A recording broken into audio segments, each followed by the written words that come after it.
साथियों आज तारीख है 5 दिसंबर, तो आज का इंपोर्टेंट करंट अफेयर हम लोग पढ़ेंगे। तो प्रारंभ करते हैं आज का महत्वपूर्ण सेशन। तो आशा करते हैं आप लोग सभी ठीक ठाक होंगे। जो भी नेशनल इंटरनेशनल बड़ी खबर निकल के बाहर में आता है, जो आपके परीक्षा के दृष्टिकोण से महत्वपूर्ण होता है, उसी पे हम लोग बात करते हैं। तो चलिए प्रारंभ करते हैं आज का महत्वपूर्ण करंट अफेयर। तो देखिए, सबसे पहले ये जो आप देख रहे हैं, ये है आर वैशाली यानी रमेश बाबू वैशाली, और ये आर प्रज्ञानंदा। दुनिया में पहली बार ऐसा हुआ है जो एक ही घर से दोनों भाई बहन आपका ग्रैंड मास्टर का खिताब पा गया। ये पहले पाया था और ये जो है आपका 84वां बनी है। ये महिला में अगर भारतीय महिला ग्रैंड मास्टर बनने वाली तीसरी है। सबसे पहली महिला आपका कोनोरू हेम्पी थी, ठीक है। इसके बाद ये इसका स्थान तीसरे नंबर पे आता है। तो इसके बारे में बिल्कुल भी बात करेंगे, क्योंकि आपका जो है ग्रैंड मास्टर से अक्सर पूछ लिया जाता है कि 84 में कौन है, 83 में कौन है, पहले कौन थे। तो भारत के पहले ग्रैंड मास्टर कौन थे? विश्वनाथ आनंद थे। अब ये होता क्या है ग्रैंड मास्टर, पहले ये बताते हैं।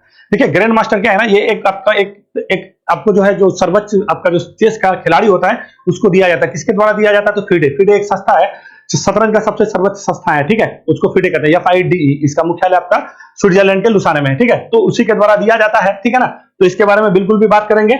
अभी आपका एक विश्व शतरंज कप हुआ था, आपका वर्ल्ड शतरंज चैंपियनशिप यहाँ पे अजरबैजान के बाकू में हुआ था, ठीक है। तो उसमें आपका एक मैग्नस कार्लसन है, ठीक है, वो नॉर्वे के हैं। वो जो है आपका गोल्ड मेडल लिया था और ये सिल्वर लिए थे, ठीक है। तो ये ऐसे भी आर प्रज्ञानंदा हमेशा लाइट में बने रहते हैं। और इसकी ये बहन है जिसका नाम है रमेश बाबू वैशाली।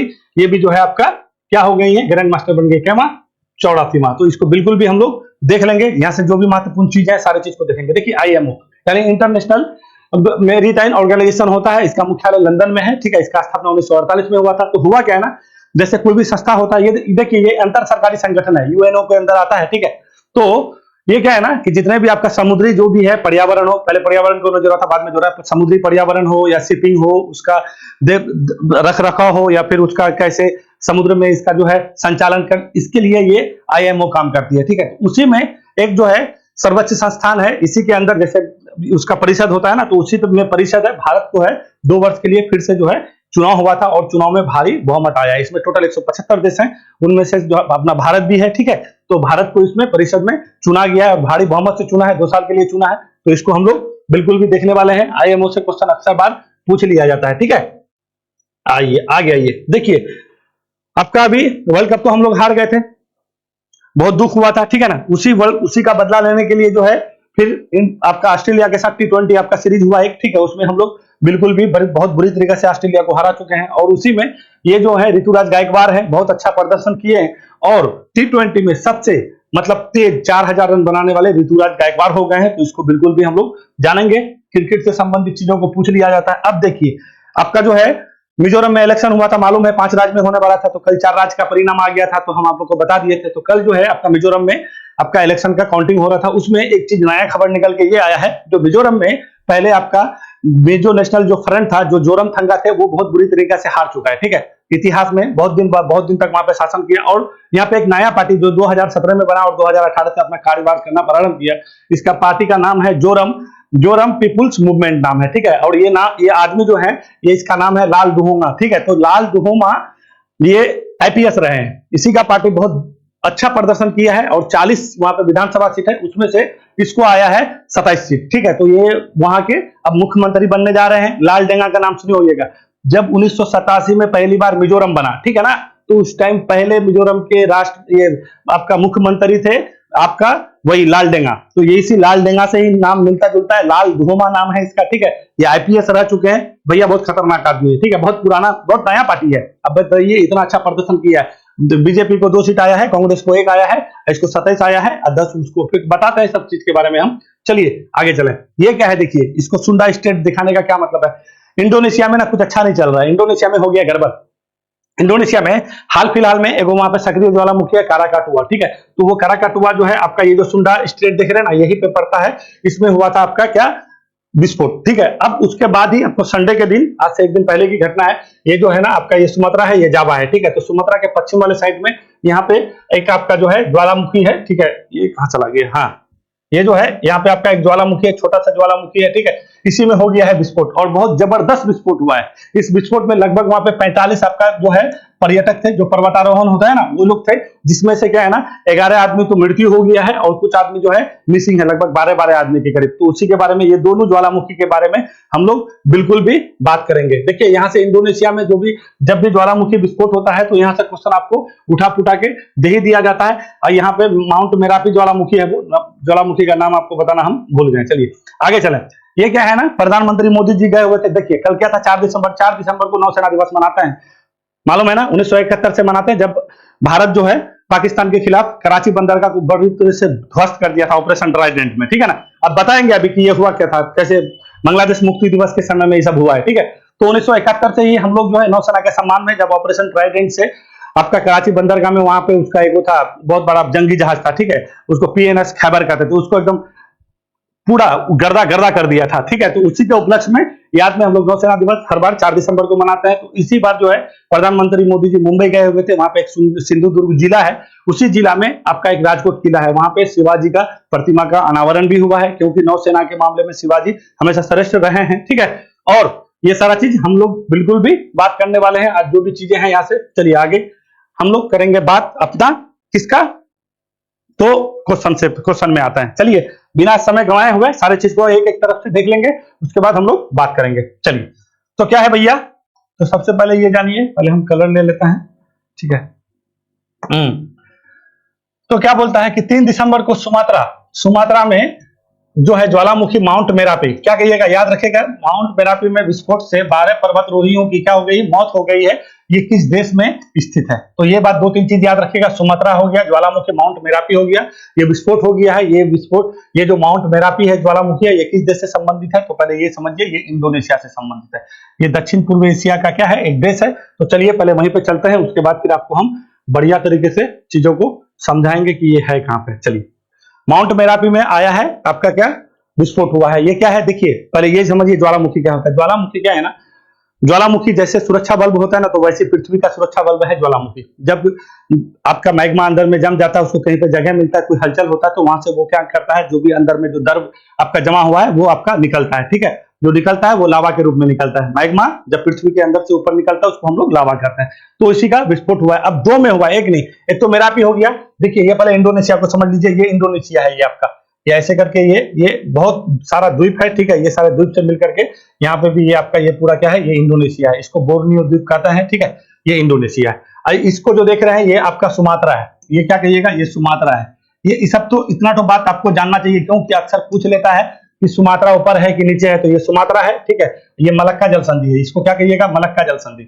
ये क्या है, मलक्का जल संधि। अक्सर ये जो है आपका चर्चा में बना हुआ रहता है, क्योंकि सब व्यापार इधर जो है आपका जो है प्रशांत महासागर से इधर हिंद महासागर जोड़ने वाला सबसे बड़ा स्टेट अगर कहेगा तो मलक्का जल संधि, जो मलेशिया और इंडोनेशिया के बीच पड़ता है, या फिर मलेशिया या सुमात्रा भी आपको दे सकता है। तो बिल्कुल भी याद रखिएगा ये क्या है, सुमात्रा है, ठीक है। अब यहाँ पे आइएगा तो यहाँ पे आप एक छोटा सा स्टेट मिलेगा जिसको हम लोग सुंडा स्टेट कहते हैं, ठीक है। इसको क्या कहिएगा, सुंडा स्टेट, इसको सुंडा यहाँ पे लिख लीजिए, ठीक है। ये क्या है भैया, ये सुंडा स्टेट है। यहाँ से भी जो है आपका ये किसको, सुमात्रा और जावा को जोड़ता है, ठीक है, समझ गए बात। अब देखिए इधर आइएगा तो इधर आपका उसी का विस्तार है, फिर इधर आपका जो है छोटी छोटी सा द्वीप है, ठीक है। तो इधर हम लोग को नहीं जानना है। और ये बोर्नियो द्वीप है, ठीक है, ये बोर्नियो द्वीप है। इस बोर्नियो द्वीप में अपना राजधानी उठा करके, एशिया का सबसे बड़ा द्वीप है बोर्नियो द्वीप, और पूरे विश्व का 3रा नंबर का सबसे बड़ा द्वीप है, ठीक है। तो ये बात याद रखना, बोर्नियो द्वीप। अभी ये अपना राजधानी जकार्ता से उठा के कालीमंताना लाने वाला है, यहां तक समझ गए। तो यहीं पे जो है ना, ये जो आपका सुमात्रा में है, यहीं पे आपका जो है मेरापी, माउंट मेरापी है, पश्चिमी है, मतलब सुमात्रा के पश्चिम में जो है ये आपका सक्रिय ज्वालामुखी है। लगभग यहाँ पे 127 ज्वालामुखी है। सक्रिय ज्वालामुखी कितना कहिएगा, 127 ज्वालामुखी है, जिसमें से कुछ महत्वपूर्ण ज्वालामुखी के बारे में बता रहे हैं। आपका एक सुमात्रा मतलब कोरकाटुआ है, और एक आपका मेरापी है। तो माउंट मेरापी में आपका यानी 3 दिसंबर के दिन यहाँ पे बहुत ज्यादा विस्फोट हुआ, और यहाँ पे जो है ना धुआं इतना निकलने लगा कि जो भी आसपास के लोग थे ये सारे लोग प्रभावित हो गए। यहाँ पे कुछ पर्वतारोहण गए हुए थे, ठीक है, लगभग 45 लोग थे यहाँ पे, ठीक है। और ये 45 लोग अभी तो क्या है ना कि अब देखिए 11 आदमी को पता है कि वो उसका मृत्यु हो गया है, 12 आदमी लापता है, ठीक है, और कुछ आदमी को रेस्क्यू किया गया है। तो माउंट मेरापी यही है आपका। ये कहां पे पड़ता है, तो क्या कहिएगा, सुमात्रा में पड़ता है, ठीक है। और ये मलक्का स्टेट को आपको याद रखना। चलिए अब यहाँ पे आइए, ये क्या है, सुंडा स्टेट।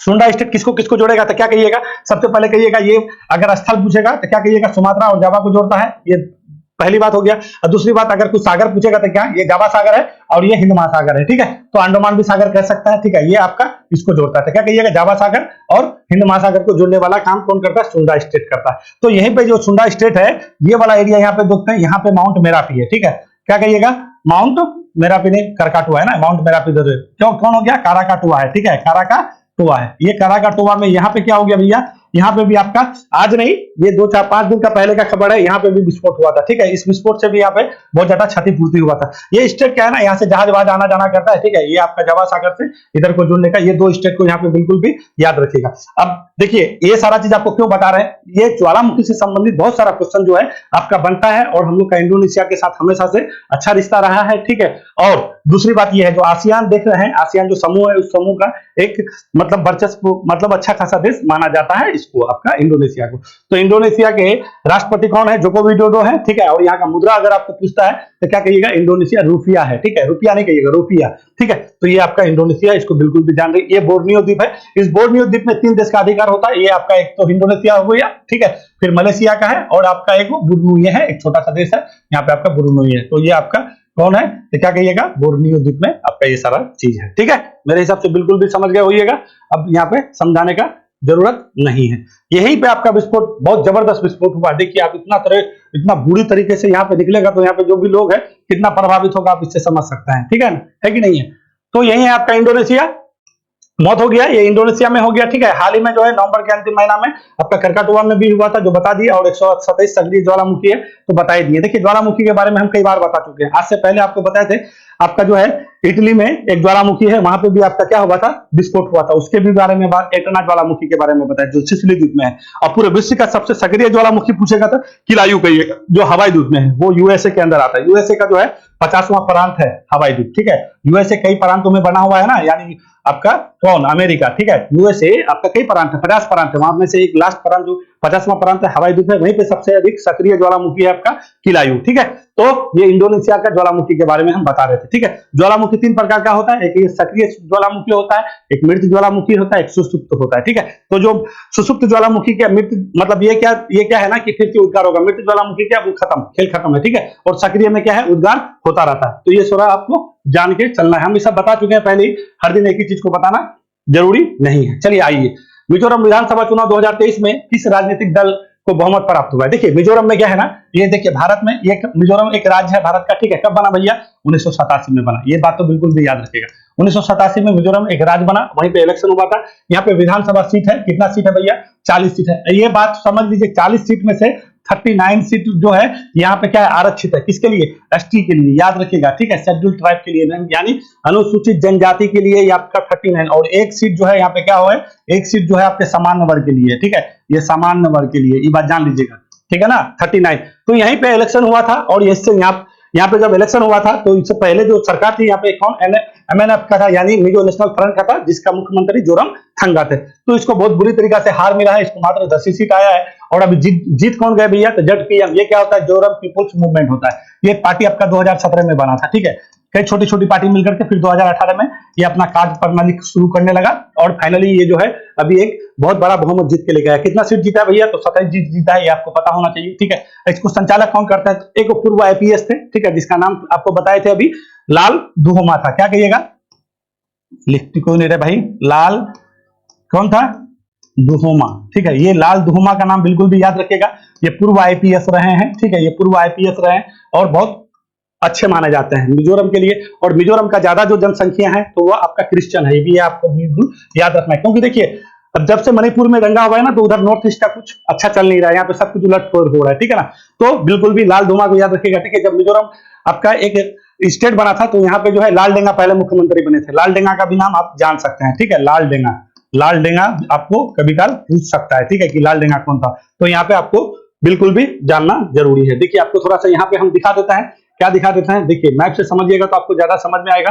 यहाँ पे ब्लू माउंटेन भी है, ये म्यांमार के साथ सीमा साझा करता है, बांग्लादेश के साथ सीमा, देखिए ये है आपका मिजोरम, बहुत छोटा सा स्टेट है, ठीक है। इधर आपका कौन है, म्यांमार है, ये क्या कहिएगा, म्यांमार है, ठीक है। और यहाँ पे इधर आइएगा तो ये किसका विस्तार है, ये बांग्लादेश है। ये क्या कहिएगा, अभी बांग्लादेश के भी बारे में बताएंगे। 16 दिसंबर 1971 को जो है बांग्लादेश आजाद हुआ था, उसके भी बारे में बात करेंगे, ठीक है। तो ये मिजोरम है, और मिजोरम का सीमा किससे किससे लगता है, क्या कहिएगा, मणिपुर से, असम से, और ये क्या त्रिपुरा से, ठीक है, त्रिपुरा से। देखिए अब थोड़ा सा संवैधानिक स्थिति में चलते हैं। ये बना कब भैया, 1987 में। ये कब बना, 1987 में बना, ठीक है। यहाँ तक समझ गए। देखिए संविधान का अनुसूची है, ठीक है, अनुसूची 5 में ये यानी 4 राज्य क्या, असम, मेघालय, त्रिपुरा और मिजोरम, इन राज्य को छोड़ करके सारे राज्य का जो अनुसूचित क्षेत्र है उसके शासन प्रशासन के बारे में कहा गया। कितना अनुसूची में कहिएगा, ये बात कितने में कहा गया है, अनुसूची कितने कहिएगा, अनुसूची 5 में कहा गया है। और अनुसूची 6 में ये कहा गया है में असम, मेघालय, त्रिपुरा और मिजोरम, ये देख रहे हैं ना, असम है, मेघालय है, त्रिपुरा है, मिजोरम है। यहाँ पे अनुसूचित 6 में ये जो जनजाति जो क्षेत्र है, ठीक है, तो इस जनजाति क्षेत्र का शासन प्रशासन के बारे में कहा गया है, और स्वायत्त जिला का स्थापना भी कर सकता है अनुसूची 6 में। तो ये अनुसूची जी बिल्कुल भी याद रखिएगा, ये अनुसूची बिल्कुल भी आपको याद रखना है। और ये कौन समिति के सिफारिश पे ये बात आया था, तो एक आपका बरदौली कमेटी था, उसी ने सिफारिश किया था कि असम को, मेघालय को, त्रिपुरा को और मिजोरम को अनुसूची 6 में आप क्या कीजिए, रखिए। जो यहाँ का जो जनजातीय जो क्षेत्र है वहां पे लोग स्वायत्त जिला का स्थापना कर सकता है, ठीक है। और ये जो है वहां का आपका ये अच्छा होगा। तो ये क्या कहिएगा, अनुसूची 6 में किसके बारे में बात कहा गया है, असम का, मेघालय का, त्रिपुरा का और मिजोरम का। और अनुसूची 5 में किसके बारे में कहा गया, तो क्या कहिएगा, इन यानी असम को, मेघालय को, त्रिपुरा को, मिजोरम को छोड़ करके सभी स्टेट में जो अनुसूचित क्षेत्र है वहां का शासन प्रशासन के बारे में कहा गया है। और अनुसूची 6 में ये सारे राज्य के बारे में कहा गया है, ठीक है। तो यहाँ से शुरू कीजिएगा। असम है, अनुसूची में 6 में कहेगा कि कौन कौन राज्य, बहुत बार पूछता है, आदमी फंस जाता है, तो एकदम सीरियस लीजिएगा। असम है, मेघालय है, त्रिपुरा है, मिजोरम है, अनुसूची 6 में है। क्या है भैया, तो ये भी जो भी जनजातीय क्षेत्र है, ठीक है, जनजातीय क्षेत्र में इसके शासन प्रशासन स्वायत्त जिला का स्थापना कर सकता है अनुसूची 6 में। तो अनुसूची 6 के तहत आपका मिजोरम आता है। तो मिजोरम के साथ कौन कौन सीमा बनाया, मणिपुर बनाया, असम बनाया और त्रिपुरा बनाया। इधर से बांग्लादेश इंटरनेशनल बॉर्डर साझा करेगा, कौन, बांग्लादेश। और इधर से कौन करेगा, म्यांमार। आपको बताए थे भारत का सबसे बड़ा सीमा, स्थलीय सीमा किसके साथ लगाता है, तो क्या कहिएगा, बांग्लादेश के साथ लगाते हैं। कितना किलोमीटर है भैया, 4096 किलोमीटर है। और टोटल स्थलीय सीमा भारत का कितना है भैया, 15,106 है। बताए थे ना ये आपको, 15,106 है, ये हम बताए हैं, 15,106 है, ठीक है, ये बताए थे। और समुद्री सीमा कहेगा तो कितना कहिएगा, तो टोटल 6100 कहिएगा। मुख्य भूमि से हम बता रहे हैं, ठीक है, अंडमान निकोबार से नहीं, तो इसी को याद रखिएगा। मुख्य भूमि से 6100 किलोमीटर है। और यहाँ से तो ये दो ये आपका एक बांग्लादेश हो गया और एक म्यांमार हो गया, ठीक है। म्यांमार में भी कुछ चाल, यहाँ पे सैनिक शासन चल रहा है, यहाँ पे भी गड़बड़ है, ठीक है ना।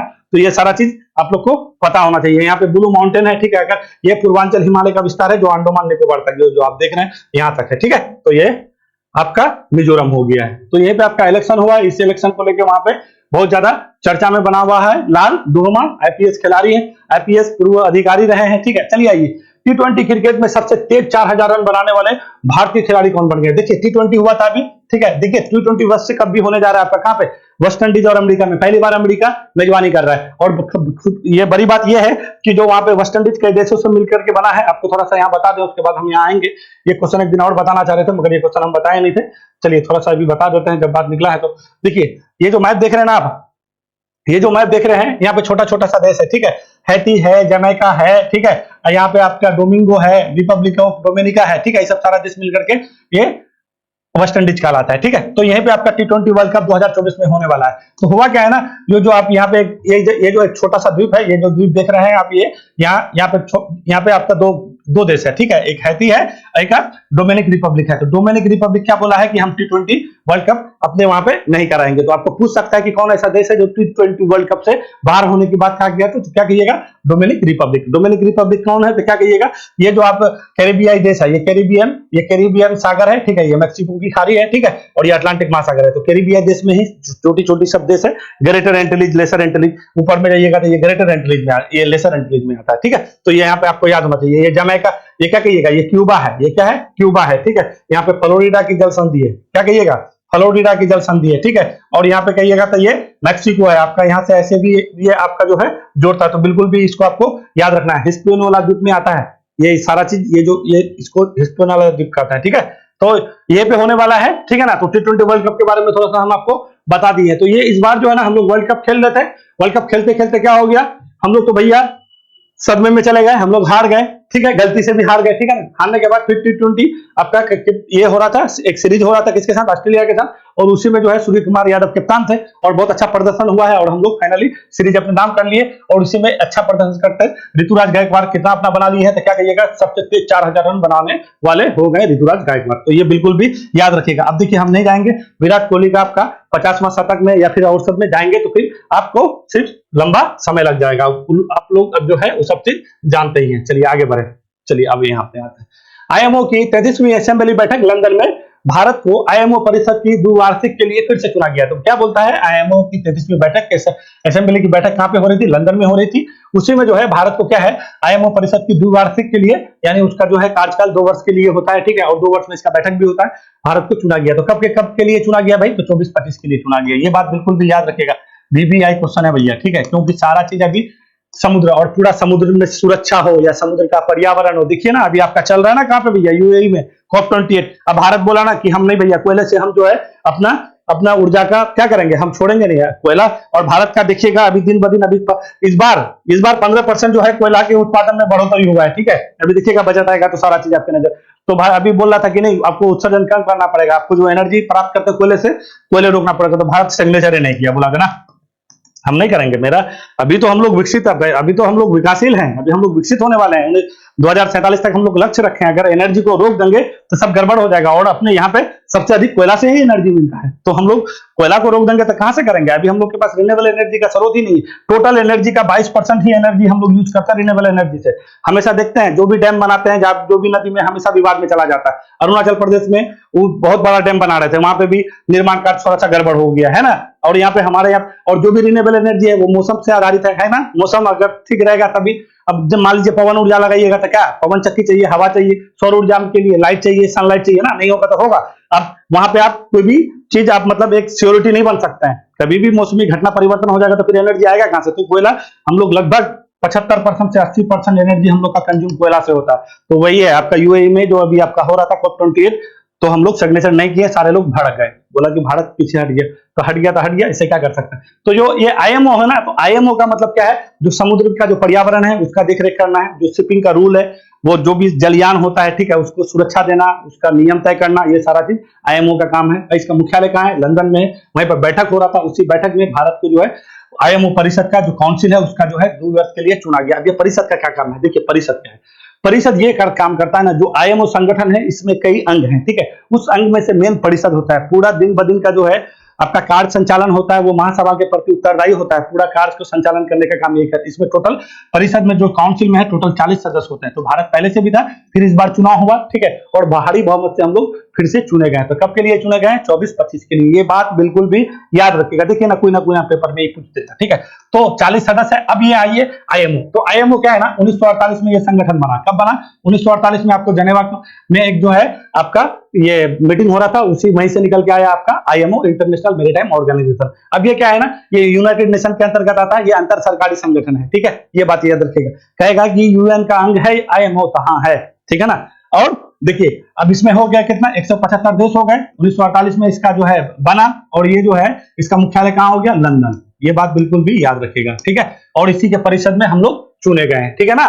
तो इसका काम भी आपको बता दिए हैं इसका। अब देखिए एगो होता है आईएमडी, जो अपना इंडिया का है। जो आईएमडी 1875 में, जो कल आपको बताया था कि चक्रवात आया, माइचोंग चक्रवात के बारे में बताए थे ना, बहुत तूफान हुआ है तमिलनाडु में, इतना बारिश हो रहा है कि सब पागल है, ठीक है। तो माइचोंग को बिल्कुल भी याद रखिएगा, फिर हम बता रहे हैं, ठीक है। माइचोंग को बिल्कुल भी याद रखिएगा। ये माइचोंग आपका बिल्कुल भी पूछने जा रहा है। और इसका माइचोंग नाम किसने दिया है, तो क्या कहिएगा, म्यांमार। इस चक्रवात का नाम किसने दिया है भाई, म्यांमार दिया है, ठीक है। तो म्यांमार, माइचोंग को बिल्कुल भी याद रखना है। ये बंगाल की खाड़ी में, दक्षिण पश्चिम जो है बंगाल की खाड़ी में उत्पन्न हुआ है और बहुत स्पीड से चलता जा रहा है, तमिलनाडु तक पहुंच गया, अब आंध्र प्रदेश जाने वाला है। इससे बहुत क्षति हुआ है। इसका नाम म्यांमार ने दिया था। तो ये आईएमडी, ये इधर वाला जो काम करता है ये आईएमडी करता है। ये मतलब क्या हो गया, इंडियन मैरीटाइम डिपार्टमेंट होता है। इसका स्थापना 1875 में। ये आईएमओ है, ये अंतरराष्ट्रीय है, जो पूरे विश्व में जो है समुद्र की जो भी चीज है उसको देख रेख का काम आईएमओ के द्वारा किया जाता है। समझ गए मेरी बात। चलिए, आईएमओ की स्थापना 1948 में हुआ था, जो बता चुके हैं। आईएमओ सदस्य में 175 देश है, हो चुका है, ठीक है।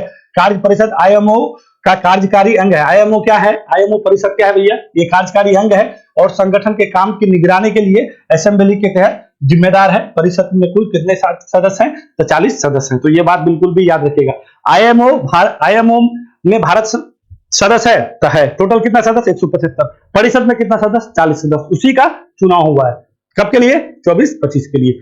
बिल्कुल भी याद रखना है। माइचोंग को तो याद ही रखिएगा, ये चक्रवात आया है बंगाल की खाड़ी में। म्यांमार ने इसमें किसका नाम किया? कल भी हम बताए थे माइचोंग के बारे में बढ़िया से कि चक्रवात, प्रति चक्रवात क्या होता है, क्लॉकवाइज, एंटी क्लॉकवाइज, सारा चीज बताए थे। चलिए आगे चले।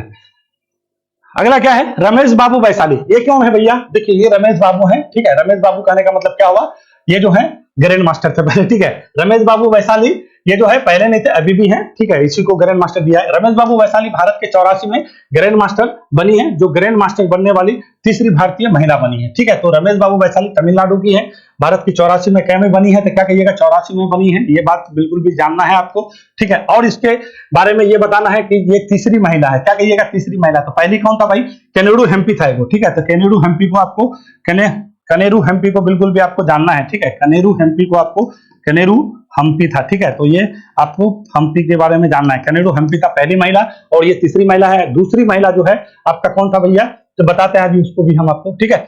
तो ये क्या होगा? 84 में बन गई है, ग्रैंड मास्टर बनी है, अब भारतीय महिला बनी है, ठीक है। पहले भारतीय ग्रैंड मास्टर महिला केनेरू हम्पी था, दूसरे स्थान में हेरिके दोरोनावल्ली, तो लिखा हुआ है। कौन है भैया? केनेरू हम्पी हो गई, ठीक है। और दूसरा कौन है? दोरोनावल्ली। और तीसरा कौन हो जाएगी आपको? रमेश बाबू वैशाली हो जाएंगी। 83 में ग्रैंड मास्टर कौन थे? तो क्या कहिएगा? आदित्य सामंत थे। देखिए ग्रैंड मास्टर बोले ना, वीडियो के शुरू में भी बोले थे, फिर से बोले। देखिए ग्रैंड मास्टर उपाधि क्या है? ये ग्रैंड मास्टर है ना, ये आपका क्या है? ये एक संस्था है ग्रैंड मास्टर। ये एक संस्था कौन है? फिडे, ठीक है। ये बात याद रखिएगा। ये क्या है भैया? FIDE, FIDE। ये जो है ना एक सर्वोच्च संस्था है शतरंज का, ठीक है। ये आपका शतरंज का जो है एक सर्वोच्च संस्था है, जिसका मुख्यालय कहाँ है? लुसाने में है, ठीक है। कहाँ कहिएगा? लुसाने में है। इसका स्थापना जो है 1926 इसी के दौरान हुआ था, ठीक है। और लुसाने में इसका मुख्यालय है। जितने भी बड़े बड़े इवेंट शतरंज का किया जाता है, ये फिडे के ही द्वारा किया जाता है। अभी आपको मालूम होना चाहिए, आपका जो है 44वां आपका शतरंज ओलंपियाड हुआ था। क्या? 44वां कहां पे हुआ था भैया? ओलंपिक। ये 44वां शतरंज ओलंपियाड कहां पे हुआ था? तो अपना चेन्नई में हुआ था, तमिलनाडु में। हुआ था कि नहीं हुआ था? ये 44वां हुआ था कि नहीं हुआ था? हुआ था। तो ये सारे चीज का आयोजन कौन? फिडे के द्वारा किया जाता है। तो फिडे के द्वारा जो अच्छा खिलाड़ी होता है उसी को जो है ये उपाधि दिया जाता है। भारत में सबसे पहले किसको दिया गया? विश्वनाथ आनंद को दिया गया था। विश्वनाथ आनंद को याद रखिएगा, ये पहले ग्रैंड मास्टर बनने वाले थे, विश्वनाथ आनंद, ठीक है। उसके बाद बनते फाइनली अभी 84वां बन गई है आर वैशाली। 83वां कौन थी? तो क्या कहिएगा? आदित्य सामंत था। अब देखिए दूसरी बात, इसी का एक भाई था, ठीक है, रमेश बाबू वैशाली का भाई कौन है भैया? रमेश प्रज्ञानंदा। अब ये कौन है भैया? इसके बारे में थोड़ा बता देते हैं। देखिए अभी आपका जो है ना, आपका शतरंज वर्ल्ड कप हुआ था, ठीक है। शतरंज आपका जो है शतरंज वर्ल्ड कप हुआ था, ये शतरंज वाला होता है, ठीक है। कहां पे हो रहा था? अजरबैजान में। कहां पे? 2023 का जो है विश्व शतरंज कप कहेगा तो क्या कहिएगा? अजरबैजान में हो रहा था। अजरबैजान में हो रहा था। अजरबैजान का राजधानी कहां है? बाकू में ही वहां पे हुआ। और इसको जो है फाइनली किसने जीत के? तो मैग्नस कार्लसन है वो, मैग्नस कार्लसन है, ठीक है ना। तो मैग्नस कार्लसन आपका जो है गोल्ड लेके आया था। और सेकंड नंबर पे आया था आपका कौन? आर प्रज्ञानंदा, यानी रमेश बाबू प्रज्ञानंदा, ठीक है। तो इसको बिल्कुल भी याद रखिएगा, यहां से क्वेश्चन आप पूछने का संभावना बन गया। तो अजरबैजान के बाकू में हुआ था, उसमें सिल्वर लेके आया था, ठीक है।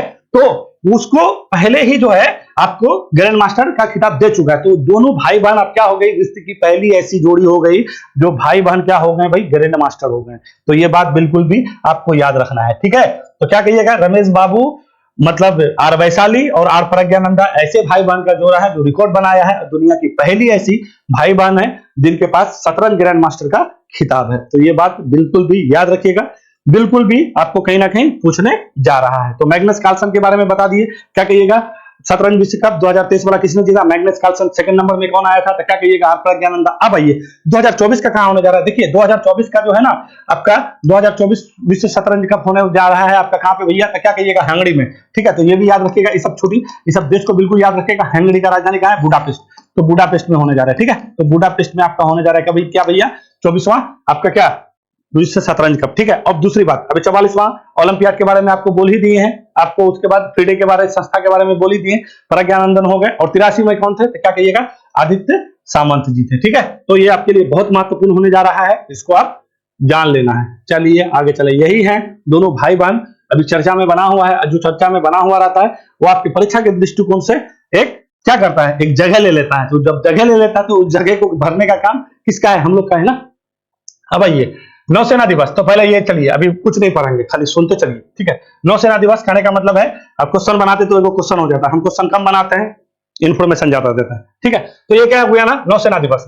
नौसेना दिवस क्या है भैया, देखिए नौसेना दिवस कहने का मतलब ये हुआ कि जो समुद्र में जो हम अपना जो सेना होता है उसको नौसेना कहते हैं, जो स्थल में होता है उसको आपको थल सेना कहते हैं, और जो हवा में होता है उसको वायुसेना। हम लोग के पास 3 सेना है, उसके बाद बहुत सारे अर्धसैनिक बल हैं। उस दिन भी आपको बता रहे थे लगभग 10 के करीब अर्धसैनिक बल भी रखे हैं, ठीक है, जिसको हम लोग उस दिन बात किए थे, ठीक है। तो नौसेना है ना, ये नौसेना का इतिहास बहुत पुराना है अपना, ठीक है, यानी 1612 से ही इसका इतिहास कहिएगा। जब 1612 में EIC यानी ईस्ट इंडिया कंपनी यहाँ पे आया था, 1600 में मालूम है अपना फैक्ट्री बैठाया, तो 1612 में सबसे पहली बार पुर्तगाल के साथ लड़ा था, और पुर्तगाल को बहुत बुरी तरीके से पराजित भी कर दिया था, ठीक है। तो तब से नौसेना का इतिहास रहा है, ठीक है। तो नौसेना तब से है, समय समय पे इसका नाम परिवर्तन हुआ, कभी रॉयल नेवी हुआ, कुछ और हुआ, कुछ और हुआ, कुछ और हुआ, होते होते फाइनली 1958 में आई है। क्या इतना नहीं जाएंगे, ना पूछने जा रहा है ना आपको जरूरत है, ठीक है। जहां पे जरूरत है 1958 में आई है, ठीक है। और यहाँ पे सबसे पहली बार अपने भारतीय नौसेना अध्यक्ष बने कौन, RD कटारी। तो कटारी जी को याद रखिएगा, RD कटारी पहले नौसेना अध्यक्ष भारत के बने। और हम लोग नौसेना का क्या काम है, जो भी समुद्र में जो भी सुरक्षा देना है, ठीक है, वहां पे आपको ये सारा सेना काम करेंगे। तो हुआ क्या, 1971 में जानते हैं बांग्लादेश लफड़ा हो गया, बांग्लादेश को आजाद कराना था, ठीक है। इंदिरा गांधी बहुत बड़ी काम की, तो 1971 में बांग्लादेश आजाद हो रहा था, ठीक है। तो ये लोग अपना मुक्ति संग्राम प्रारंभ कर दिया, हम लोग भी उसमें बढ़ चढ़ के हाथ मतलब हिस्सा लिए। जब हिस्सा लिए तो पाकिस्तान वाला उसको छोड़ के हम ही लोग को पीछे पड़ गया। तो हम लोग क्या क्या कर दिया ना, 1971 में आपको बताते हैं 3 दिसंबर के दिन हम लोग का जो हवाई क्षेत्र है उस क्षेत्र में हमला कर दिया। तो इंदिरा गांधी ऐसे भी थोड़ा से जानते हैं ना, थोड़ा सनकी थी, ठीक है। वो क्या किया कि कुछ नहीं करना है, जब हमला किया है ना कुछ नहीं कीजिए। ये क्या किया भैया, पूरा ऑपरेशन ट्राइडेंट चलाया। क्या कहिएगा, ऑपरेशन ट्राइडेंट। ये आपका ऑपरेशन चला, ऑपरेशन ट्राइडेंट चला, ठीक है। ये ट्राइडेंट चला, ट्राइडेंट याद रखिएगा, ऑपरेशन ट्राइडेंट आपको पूछ सकता है। तो ये कब की बात है, 4 दिसंबर की बात है, ऑपरेशन ट्राइडेंट चला। और ऐसा ऑपरेशन ट्राइडेंट चला कि जो उसका कराची बंदरगाह है पाकिस्तान का, ठीक है, वहां का जो है उसका पीएनएस खैबर, ठीक है, ये उसका जैसे हम लोग का एनएस होता है ना, तो उसका पाकिस्तान तो वही पीएनएस होता है। तो पीएनएस खैबर को ऐसा मारा कि उसका चकनाचूर कर दिया। वहां पे कुछ नहीं, पूरा कराची बंदरगाह ध्वस्त कर दिया। फाइनली हम लोग कराची बंदरगाह पे एक समझ लिए अधिकार हो गया। तो उसी के उपलक्ष्य में 4 दिसंबर को नौसेना को, मतलब नौसेना का ये जो इतना बड़ा काम रहा है, इसी को याद करने के लिए 4 दिसंबर को प्रत्येक वर्ष हम लोग नौसेना दिवस मनाते हैं। तो यही नौसेना दिवस कल था 4 दिसंबर को। मेरी हिसाब से बात बिल्कुल भी समझ गए हो गया। पहले नौसेना अध्यक्ष समझ गए, RD कटारी थे, फिर नौसेना ये क्या कब बना, 1971 को। अब देखिए बांग्लादेश आजाद कब हुआ भैया, बहुत बार पूछ लेता, तो याद रखिएगा 16 दिसंबर को जो है 1971 को बांग्लादेश क्या हुआ, आजाद हो गया, ठीक है। तो बांग्लादेश मार्च से वो लोग का चल रहा था अपना मुक्ति संग्राम, उस मुक्ति संग्राम में हम लोग का बहुत ज्यादा रोल था, ठीक है। हम लोग बांग्लादेश को आजाद करा। अभी जो है शेख हसीना देखिए हमेशा आती हैं तो एकदम मूड में रहती है, ठीक है। तो उसका जो पिताजी थे शेख मुजीबुर रहमान, तो वो अपना जो है बांग्लादेश में ज्यादा दिन रह नहीं पाए। वहां का जो भी आपका संगठन था इस्लामिक था, वो तो एक तरह से उसी के द्वारा उसको मरवा दिया गया। और शेख हसीना का जो भी परिवार था, पूरे लोग जर्मनी में थे, वहीं रहे बहुत दिन तक, सारा परिवार को खत्म कर दिया। जो वहां से बाहर रहा जर्मनी में था वही बचा, बाकी बचा सब खत्म, ठीक है। तो शेख मुजीबुर रहमान का जो है वो बांग्लादेश को आजाद करने के लिए इतना लड़ाई लड़े और फाइनली जाके वो जो है क्या हो गए, उसको जो है वहीं के संगठन के द्वारा मरवा दिया गया, पूरे परिवार को उड़ा दिया गया था। तो बांग्लादेश को बिल्कुल भी याद रखिएगा, हम लोग के साथ अच्छा संबंध है, बहुत बड़ा बॉर्डर भी सीमा साझा करता है। तो उसी उपलक्ष्य में हम लोग नौसेना दिवस मनाते हैं। तो इस बार नौसेना दिवस मना रहे हैं। अब देखिए यहाँ पे एक निकल के आता है आपको वायुसेना दिवस। तो वायुसेना दिवस 8 अक्टूबर को मनाते हैं। तो ये याद रखिएगा, इस बार 2023 में कहां मना रहे थे, प्रयागराज में। तो याद रखिएगा वहीं पे आपका जो है एक एयरबेस है, तो वहीं पे मना रहे थे। अब एक वो थल सेना दिवस, ये आपको कब, 15 जनवरी को मनाते हैं। तो ये आपका पूरा याद होना चाहिए। थल सेना 15 जनवरी, वायुसेना 8 अक्टूबर और नौसेना कितना कहिएगा, तो क्या कहिएगा, 4 दिसंबर, ठीक है। नौसेना अध्यक्ष कौन है अभी, तो R हरि कुमार है। तो ये भी बात बिल्कुल भी आपको याद रखना है, हरि कुमार जी। तो इसी अवसर पर सिंधु जी कहां गए थे, महाराष्ट्र गए थे। नौसेना का 3 मुख्यालय है, ठीक है, 3 को याद रखिएगा, एगो पश्चिमी मुख्यालय, एगो पूर्वी, एगो दक्षिणी। तो पूर्वी कहेगा तो विशाखापट्टनम, और दक्षिणी कहेगा, अगर दक्षिण में कहेगा तो आपका केरल के कोच्चि में है, और पश्चिमी कहेगा तो मुंबई में कहिएगा। 3 इसका क्या है, इसका 3 कमांड है, 3 कमांड, नौसेना का 3 कमांड, पूर्वी, पश्चिमी और दक्षिणी। तो पश्चिमी कहेगा तो क्या कहिएगा, मुंबई, और पूर्वी विशाखापट्टनम, और दक्षिणी कहेगा तो आपका कोच्चि केरल में। तो ये गए थे कहां, तो अब का एक सिंधुदुर्ग जिला है, ठीक है, प्रधानमंत्री मोदी जी गए थे, वहीं पे गए थे। और वहां पे जो है नौसेना का जो भी प्रदर्शन था वो बहुत अच्छा से करवाया गया। शाम के टाइम में गए थे और नौसेना दिवस के समारोह में उपस्थित हुए और उसी उपलक्ष्य में शिवाजी का जो है एक बहुत बड़ा, ये जो है छत्रपति शिवाजी का बहुत बड़ा एक स्टेचू का अनावरण किया गया। कहां पे किया गया है भाई? सिंधुदुर्ग जिले में एक राजकोट किला है। क्या कहिएगा? राजकोट किला। तो ये आपका राजकोट किला भी याद रखना है। राजकोट किला में आपका एक जो है क्या किए हैं, तो शिवाजी महाराज का क्या किए, एक बहुत बड़ा प्रतिमा का अनावरण किए हैं। तो यहाँ से आपको पूछ सकता है कहां पे किया गया? सिंधुदुर्ग जिला में किया गया। कौन सा जगह में? तो राजकोट किले में। कौन अवसर पे? नौसेना अवसर पे। तो यही बात है, ठीक है।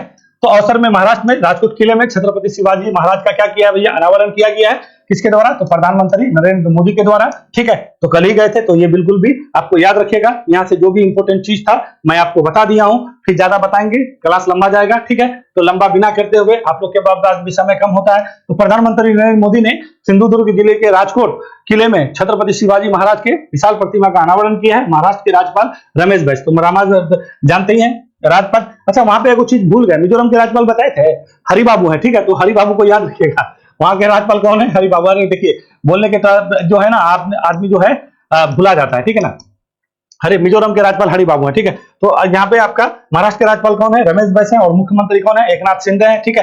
तो इस शिवसेना धड़ से अलग हुआ है एकनाथ शिंदे, मालूम है आप लोग को। दोनों उप मुख्यमंत्री थे, देवेंद्र फडणवीस और अजित पवार इस अवसर पर उपस्थित थे। और वहीं पे आपका जो है यहाँ पे सिंधुदुर्ग जिले में शिवाजी का आपका अनावरण किया गया प्रतिमा का। देखिए अब यहाँ पे क्या किया शिवाजी, अभी 2000 आपको बता रहे हैं 2022 में जो है ना मोदी जी जो नौसेना का जो झंडा है वहां पे शिवाजी का जो प्रतीक था वो भी दिया गया है। और अब क्या बोले हैं, अब प्रधानमंत्री मोदी जी जो नौसेना होगा उसका जो यहाँ पे आप देख रहे हैं ना, यहाँ पे जो है शिवाजी का जो नौसेना का वो था उसका प्रतीक यहाँ पे भी दिया जाएगा, ठीक है। तो अपना नौसेना को आधुनिक करने का जरूरी है। अभी नौसेना में बहुत सारे युद्धपोत आपका 15B प्रोजेक्ट बहुत बताए हैं, ठीक है। आपको फिर बताएंगे तो लंबा जाएगा। बहुत सारा चीज बताएं, बहुत आधुनिक कर दिए, ठीक है ना। एक से एक गाइडेड मिसाइल है, ठीक है। विध्वंसक पोत है, ठीक है ना, परमाणु पनडुब्बी है, सारा चीज अपने पास है, ठीक है ना। एकदम सॉलिड है, पूरा हिंद महासागर में अपना पकड़ है, ठीक है। कराची तो खेले खत्म है, ठीक है ना। तो कहने का मतलब है इतना सारा चीज आपको याद रखना है, ठीक है। अब नहीं है, अब फिर कल क्वेश्चन बनता है तो फिर बताते हैं। तो जो माउंट मेरापी, ये ज्वालामुखी, करकाटोआ, ठीक है, IMO, ये सब बिल्कुल भी याद रखिएगा। और इस बार का नौसेना दिवस को बिल्कुल भी याद रखिएगा, ठीक है। और आर वैशाली को बिल्कुल भी जानना है, ये आपके लिए बिल्कुल भी महत्वपूर्ण चीजें बताते हैं, जो भी बहुत बड़ी खबर है। और हमेशा एग्जाम में कोई भी पेपर हो, कितनों भी बड़ी परीक्षा हो या छोटी परीक्षा हो, सब जगह क्वेश्चन वही पूछा जाता है जिसका कुछ ना कुछ महत्व हो, ठीक है। वो आर्थिक महत्व हो, सांस्कृतिक महत्व हो, राजनीतिक महत्व हो, कुछ ना कुछ महत्व होना चाहिए तभी क्वेश्चन। ऐसे नहीं अलबल कोई भी क्वेश्चन उठा के क्वेश्चन बना दिया। तो इसके महत्व को समझिए और उसी हिसाब से अपने तैयारी को और आगे बढ़ाइए, ठीक है। और थोड़ा सा जो है जो भी पढ़िए उसको याद रखने का प्रयास कीजिए कि याद कैसे रहेगा, ठीक है। याद रखने का प्रयास, रिवीजन कीजिए। इसी वजह से मैं पढ़ाने के दौरान इतना सारी चीज को बोलता हूं। चलिए वीडियो देखने के लिए धन्यवाद। फिर मिलते हैं हम लोग कल एक नया महत्वपूर्ण करंट अफेयर लेकर।